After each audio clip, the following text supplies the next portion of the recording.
Baik. Hari ini kita akan masuk ke materi deret dan transformasi Fourier ya. Jadi materi yang akan kita bahas itu adalah deret eh, dan transformasi Fourier ya.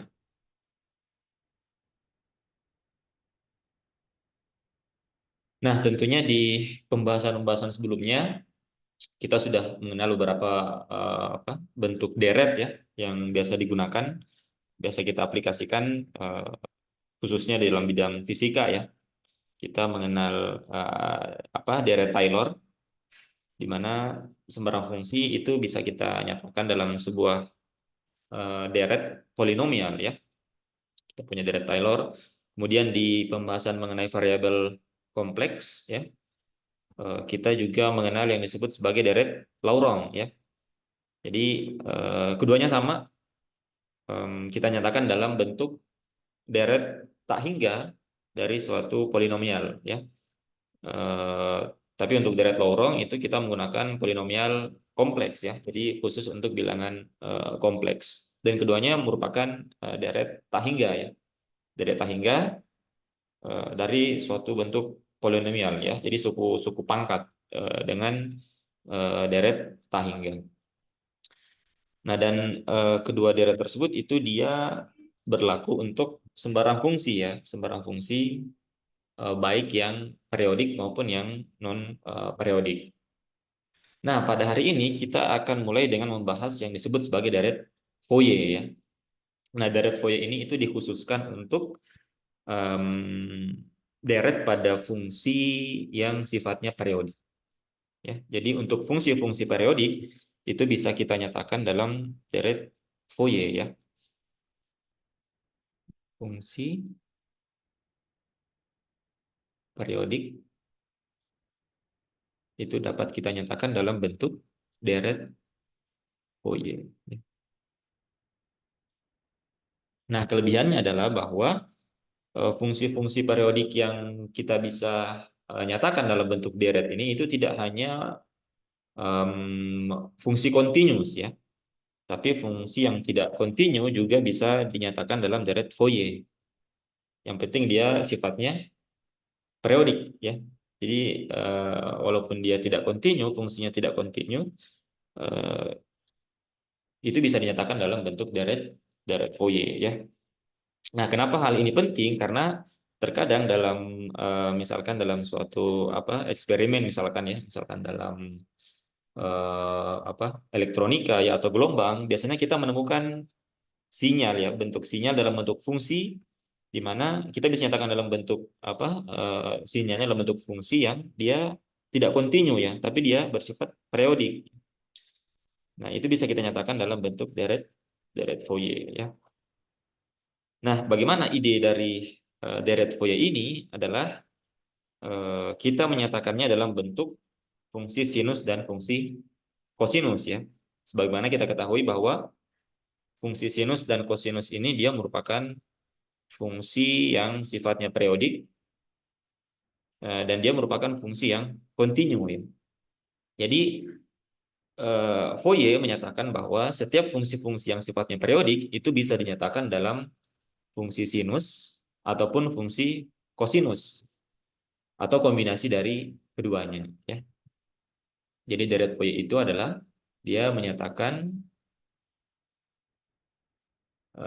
fungsi yang periodik itu dalam fungsi sinus dan kosinus ya. Nah, sebagaimana kita ketahui bahwa fungsi sinus itu dia sifatnya periodik atau kita coba gambarkan ya, kita review sedikit. Kalau kita lihat fungsi apa sinus itu kan dia bentuknya kira-kira seperti ini ya.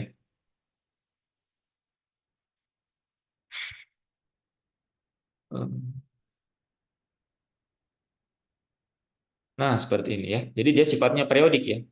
Jadi ketika ini diteruskan, dia akan terus berulang membentuk suatu sejenis gelombang seperti ini dengan periode tertentu ya. Jadi kalau kita ini adalah fungsi x dari sin X ya, di mana di sini periodenya ini 0, kemudian di sini biasanya, di sini adalah puncaknya, ini adalah pi per 2, kemudian di sini adalah pi, di sini lembahnya, di sini adalah 3 pi per 2, dan di sini adalah 2 pi ya, seperti ini. Jadi periodenya adalah 2 pi ya, dan dia akan terus berulang ketika kita teruskan seperti ini. Di sini nilainya adalah 1 ya, untuk sin 0 itu dia 0 berarti ya. Di sini dia minus 1 ya. Nah, sama untuk fungsi kosinus ya. Fungsi kosinus dia juga sifatnya periodik ya. Kalau kita gambarkan dia eh, kira-kira bentuk plotnya itu seperti ini ya. Sorry. Nah, kira-kira seperti ini ya. Di mana ini merupakan fungsi dari cos X ya. Di sini nilainya 1, ini 0, kemudian di sini minus 1, di sini adalah pi per 2, kemudian di sini adalah pi, di sini 3 pi per 2, dan di sini adalah 2 pi. Dan ini kalau kita teruskan, dia akan berulang ya. Artinya periodenya itu adalah 2 pi ya. Setiap 2 pi dia akan membentuk lintasan gelombang yang sama. Artinya dia memiliki periode. Nah, fungsi sinus dan kosinus ini itu dia merupakan fungsi yang sifatnya kontinu ya. Nah, nah, fungsi-fungsi periodik tidak hanya terdiri dari fungsi yang sifatnya kontinu ya, ada juga fungsi-fungsi periodik yang ternyata dia tidak kontinu, tapi dia memiliki periodik. Nah, itulah yang akan kita nyatakan dalam bentuk deret Fourier ya. Contoh misalkan ya, kita punya fungsi seperti ini ya, kita punya fungsi kotak ya, misalkan bentuknya kira-kira seperti ini ya. Jadi dia bentuknya seperti ini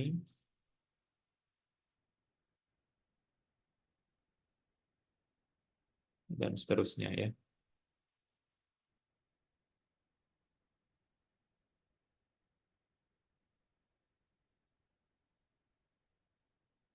Mana di sini misalkan nilainya 1, kemudian di sini kita sebut saja A, di sini 2A, ini 3A, di sini 4A. Kita bisa lihat bahwa periodenya adalah 2A ya. Setiap periode 2A dia akan kembali membentuk kurva yang sama dengan sebelumnya. Nah, kita lihat di sini bahwa plot ini dia sifatnya dia tidak kontinu ya. Dia sifatnya tidak kontinu karena kita bisa lihat di sini misalkan di titik A limit kiri dan limit kanannya itu tidak sama ya. Jadi kalau misalkan kita dekati dia dari limit dari sebelah kiri itu nilainya fx-nya itu sama dengan 1. Tapi kalau kita dekati dia dari kanan, fx-nya itu sama dengan 0 ya. Artinya limit kiri dan limit kanannya itu dia tidak sama. Begitu juga di titik 2A ya. Kita dekati dari kiri nilainya itu 0, sedangkan ketika kita dekati dari kanan dia Dia nilainya sama dengan 1. Artinya fungsi pada plot ini itu dia tidak bersifat kontinu. Nah, fungsi-fungsi seperti ini yang bisa kita nyatakan dalam deret Fourier ya. Contoh lain lagi misalkan dan ini biasanya terjadi ketika kita dalam suatu eksperimen memperoleh sinyal-sinyal misalkan seperti ini ya. Dalam misalnya eksperimen gelombang atau elektronika ya kita mendapatkan sinyal bentuknya seperti ini, bentuknya fungsi yang tidak kontinu. Nah, terkadang kita kesulitan untuk menyatakannya dalam suatu fungsi tertentu ya, sehingga kita tidak kesulitan menyatakannya dalam bentuk fungsi yang eksplisit ya, sehingga kita bisa menyatakannya dalam bentuk deret ya. Nah, salah satunya adalah deret deret Fourier ya. Contoh lain misalkan kita punya bentuk misalkan fungsi seperti ini ya. Seperti ini misalkan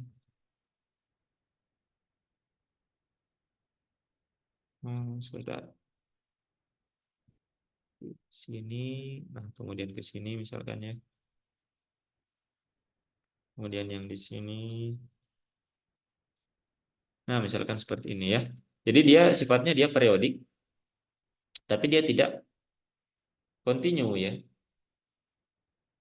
Misalkan di sini titik A, kemudian di sini titik 2A, di sini titik 3A, ya, dan seterusnya ya. Nah, kita lihat di sini dari apa limit kirinya dia nilainya di sini sama dengan 1 di titik A, sedangkan dari limit kanannya dia bernilai minus 1 ya. Misalkan di sini apa? Di sini minus 1, misalkan di sini 0, di sini sorry.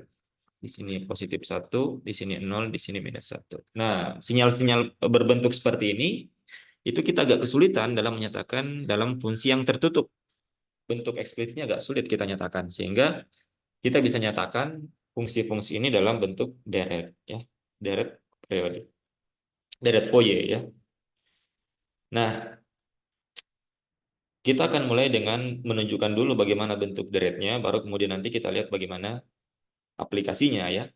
Nah, sebagaimana di awal tadi bahwa fungsi-fungsi yang periodik ini itu bisa kita Fourier menyatakan bahwa bisa dinyatakan dalam fungsi sinus dan kosinus ya. Nah, sehingga bagaimana bentuk deretnya? Nah, di sini Fourier menyatakan bahwa fx itu sama dengan A0 ya, kemudian ditambah dengan sigma n sama dengan 1 sampai tak hingga an sin nx, kemudian ditambah sigma n sama dengan 1 sampai tak hingga bn cos nx ya. Jadi bentuk umum deretnya itu seperti ini ya. Nah, jadi suatu fungsi periodik itu bisa dinyatakan dalam suatu deret yang merupakan kombinasi dari fungsi sinus dan kosinus ya. Nah, mungkin di beberapa buku itu terjadi sedikit perbedaan simbol ya. Misalkan di buku Boas itu AN itu dia jadi koefisien dari cos dan BN itu dia menjadi koefisien sin ya. Tapi itu tidak masalah ya karena itu pemilihan simbol saja. Yang penting kita konsisten sampai akhir ya. Jadi boleh dipilih nantinya bentuk bentuk pemilihan simbol dari deretnya itu mengikuti buku yang ada di bawah atau di sini ya. Karena kebetulan di sini di catatan saya sudah terlanjur menggunakan bentuk seperti ini. Jadi kita akan turunkan dalam bentuk AN itu dia koefisien dari sin dan BN itu koefisien dari cos. Tapi nanti bisa kita setarakan dengan yang ada di buku Boas ya. Kemudian kalau di buku Boas di sini dia bukan A0 tapi A0 per 2 ya. Tapi itu bisa disetarakan nanti ya. Nah, kemudian di sini fx di sini itu dia merupakan suatu fungsi periodik ya. Jadi fx ini syaratnya dia merupakan fungsi yang periodik dengan periodisitas tertentu ya, dengan periode tertentu, dengan periode tertentu. Misalkan saja kita ambil di sini periodenya adalah 2pi ya. Kita ambil yang umum karena fungsi sinus dan kosinus itu periodenya 2pi. Tapi apakah boleh periode yang lain? Boleh ya. Jadi boleh periodenya misalkan 3 per 2pi, 3pi, 4pi, atau mungkin dalam variabel yang lain. Nanti bisa kita setarakan ketika kita merumuskan bentuk deretnya ya. Jadi kita ambil dulu untuk sementara periodenya itu 2pi untuk memudahkan penurunan yang kita lakukan ya. Nah, kalau misalkan fungsi ini kita jabarkan ya, deret ini kita jabarkan secara eksplisit, kita bisa tuliskan bahwa fx ini itu sama dengan A0, kemudian ditambah kita mulai di sini dari A1 sin x ya, kemudian ditambah A2 sin 2x ditambah A3 sin 3x dan seterusnya ya. Kemudian ditambah B1 cos X ditambah B2 cos 2X ditambah B3 cos 3X dan seterusnya ya. Nah, jadi apa yang akan kita lakukan adalah ketika kita punya fungsi periodik yang mau kita nyatakan dalam bentuk deret Fourier, kita akan mencari sebenarnya nilai dari A0, A1, A2, A3 dan seterusnya, B1, B2, B3 dan seterusnya. Ya. Jadi yang akan kita cari adalah A0-nya berapa, AN-nya berapa, BN-nya berapa ya. Nah, sebenarnya sama dengan ketika kita membahas deret Taylor dan deret Laurent ya. Kita punya deret dalam polinomial bentuk polinomial ya, suku-suku pangkat yang tak hingga banyaknya. Nah, kita cari koefisien-koefisien di depan polinomial tersebut ya. Misalkan di deret Taylor itu kita turunkan fungsinya eh, eh, kemudian kalau tidak salah kita bagi dengan apa faktorial dari suku keberapa yang ingin kita cari ya dan seterusnya. Begitu juga dengan di deret Laurent itu kita cari koefisien dari polinomialnya ya. Nah, jadi sama di deret Fourier pun demikian ya. Kita cari berapa nilai A0, AN, BN supaya bisa kita nyatakan fx-nya dalam deret Fourier tersebut ya. Jadi idenya seperti itu ya. Kita Fourier merumuskan bentuk umum dari deretnya di mana itu merupakan kombinasi dari fungsi sinus dan kosinus, kemudian ditambah A0 di sini. Kemudian kita cari A0, AN, dan BN yang bersesuaian dengan fungsi tersebut. Ya. Jadi fungsinya nanti akan bersifat koefisiennya akan bersifat unik ya. Dia akan merepresentasikan fungsi periodik tertentu. Ya. Jadi walaupun fungsi periodik ini tidak bisa dinyatakan secara eksplisit bentuk eksaknya seperti apa, tapi dia bisa dinyatakan dalam bentuk deret Fourier seperti ini. Ya. Nah, Nah, kemudian kalau kita lihat di sini bentuk fungsi sinusnya ya, kita lihat bahwa periodenya itu adalah 2pi ya. Kalau kita lihat di sini kan dia mulainya dari 0 sampai 2pi. Ini bisa kita geser juga ya. Jadi misalkan kita mulai dari minus pi sampai pi sama saja ya. Jadi kalau kita ambil misalkan di sini kalau yang di atas kan dia mulainya dari 0 ya. 0 sampai 2pi. Nah, kita bisa ambil juga misalkan kita geser dia, kita mulai dari minus pi di sini. Jadi periodenya itu dari minus pi sampai pi ya. Ini sama saja ya.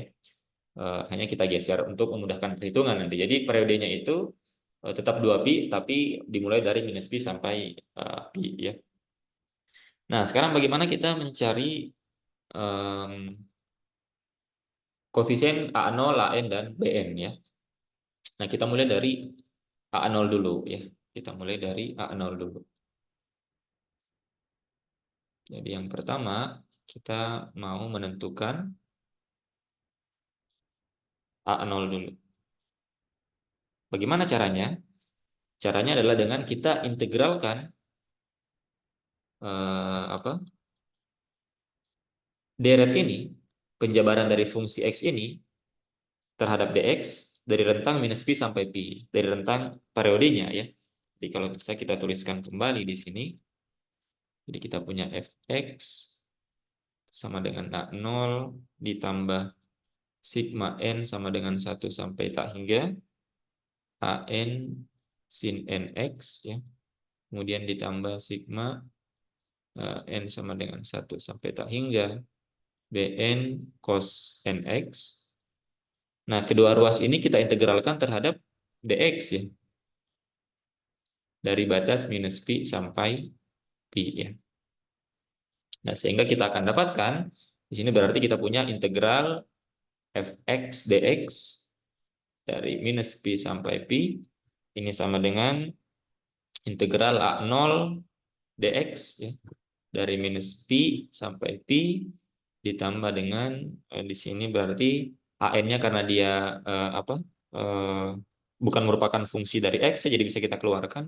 Berarti di sini kita bisa tuliskan sigma n sampai 1 tak hingga an integral dari sin nx dari minus pi sampai pi dx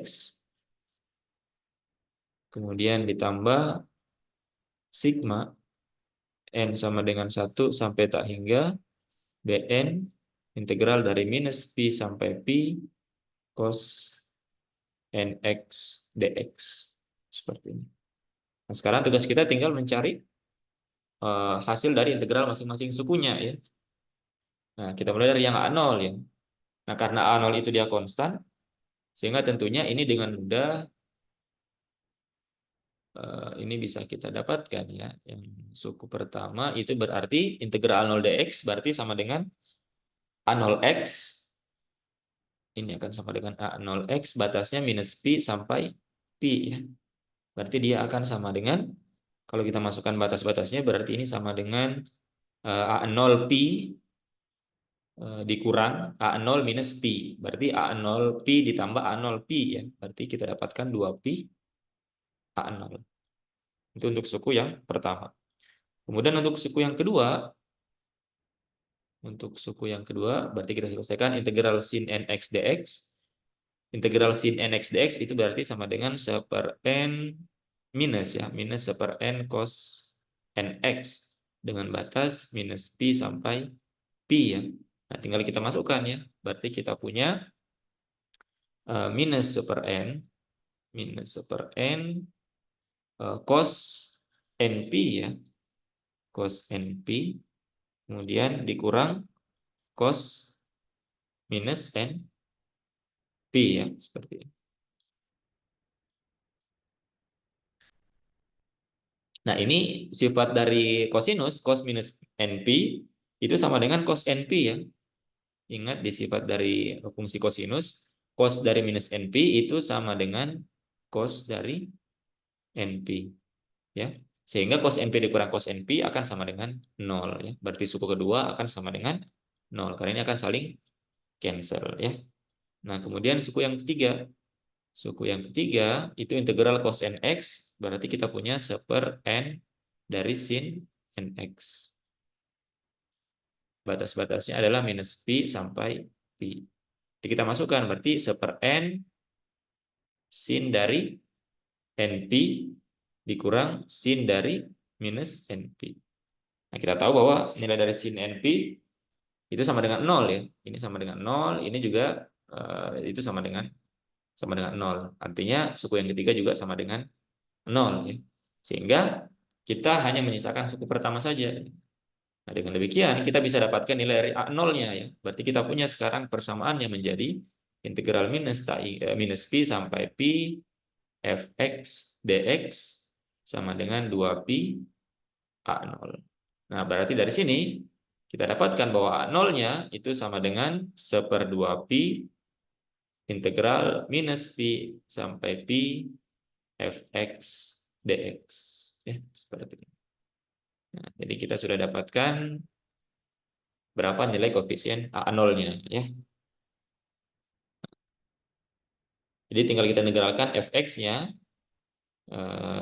terhadap dx dari batas minus pi sampai pi dikali dengan 1/2pi. Nah, kemudian yang kedua kita mau menentukan an-nya ya. Kita mau menentukan an-nya berapa. Sebentar.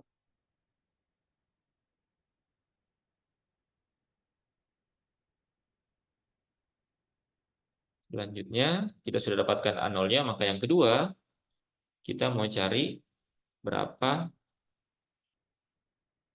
bagaimana bentuk dari AN-nya ya. Nah, bagaimana caranya? Nah, persamaan yang tadi, fungsi dari fx yang sudah dijabarkan dalam bentuk ini ya, bentuk umum dari deret Fourier-nya, itu kita kalikan dengan sin mx ya. Kita kalikan dengan sin mx.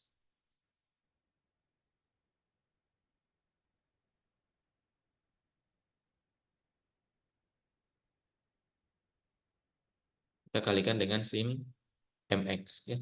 Jadi kita tuliskan kembali fx itu sama dengan A0 ditambah dengan sigma AN sin nx kemudian ditambah sigma BN cos nx ya.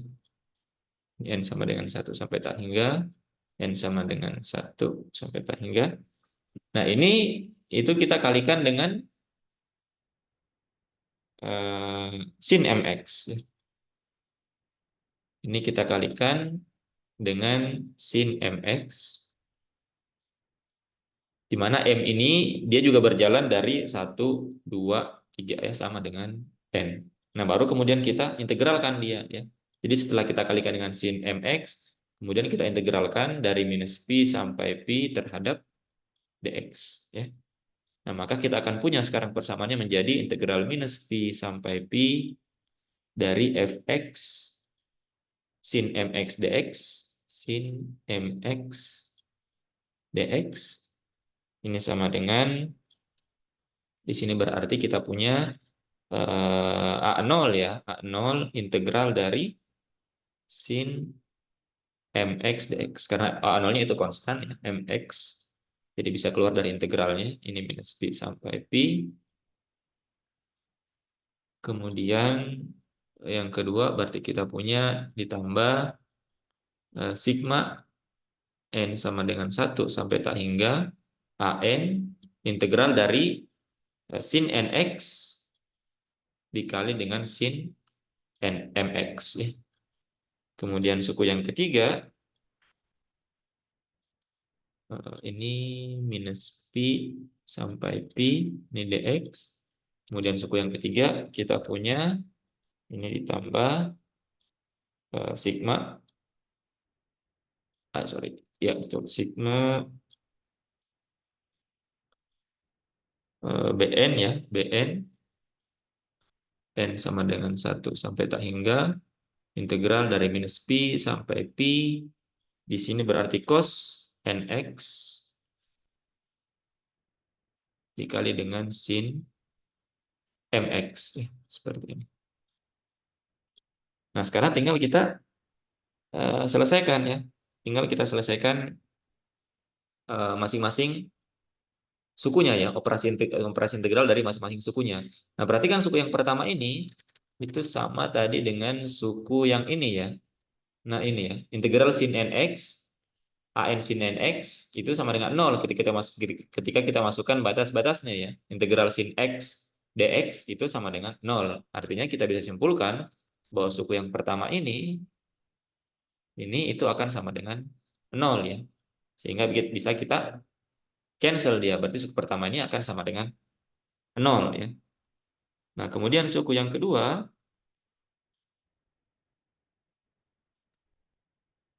sebentar.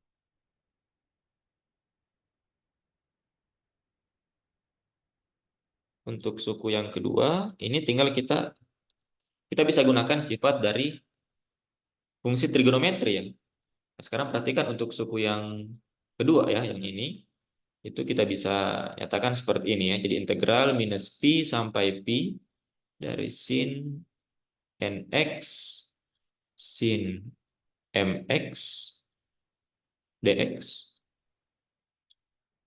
Nah, ini bisa kita ingat, kita bisa nyatakan dalam bentuk seperti ini ya. Kita sederhanakan penulisannya integral dari sin A, integral sin A, di mana A ini merupakan fungsi X ya. Kemudian sin BX. B itu merupakan fungsi X. Jadi kita sederhanakan penulisannya. Nah, kemudian ingat bahwa kita bisa nyatakan ini kita bisa pisahkan ya, dia ya, dari sifat dari fungsi trigonometri. Ingat bahwa kita punya misalkan cos A dikurang B ya, itu sama dengan cos A cos B ya, ditambah sin A sin B ya. Seperti ini. Kemudian yang kedua kita punya cos A plus B itu sama dengan cos A cos B dikurang sin A sin B. Nah, karena kita butuh fungsi sin A sin B, maka suku ini yang akan kita jaga ya, sehingga ini tinggal kita kurangkan saja ya. Nah, ini kalau kita kurangkan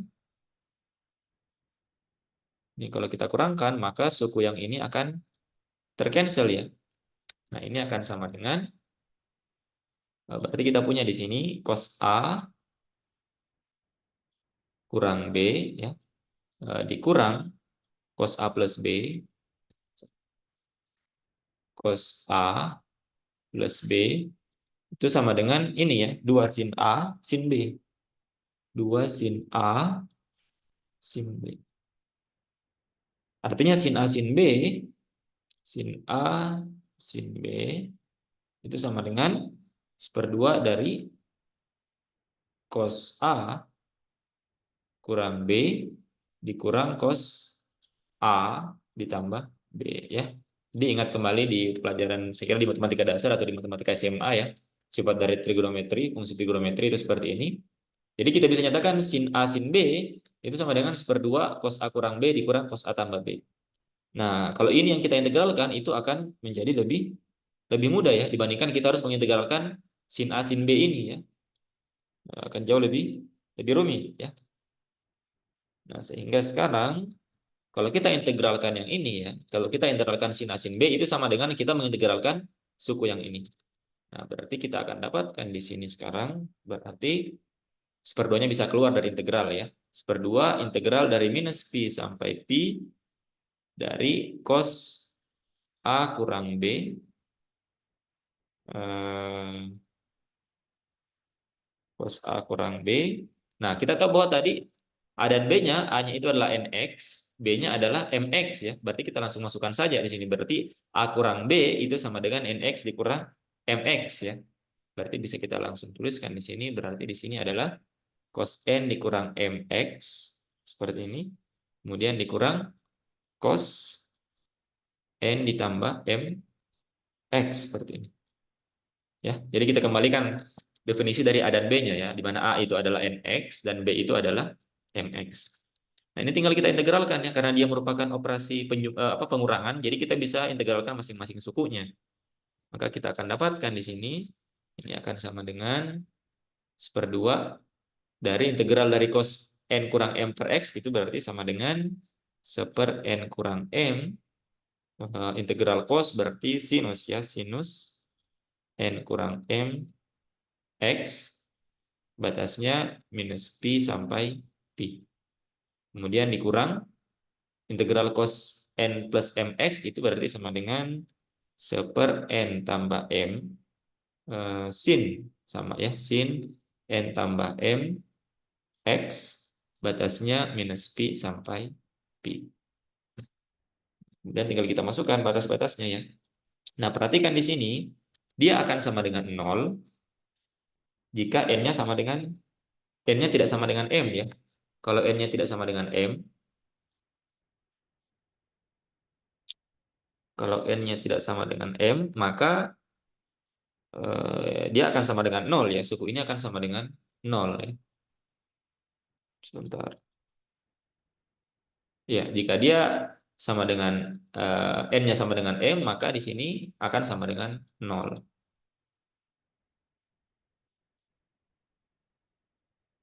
Ini akan sama dengan 0 dan ini akan sama dengan 0. Oke, kita lanjutkan nanti ke sesi yang kedua ya.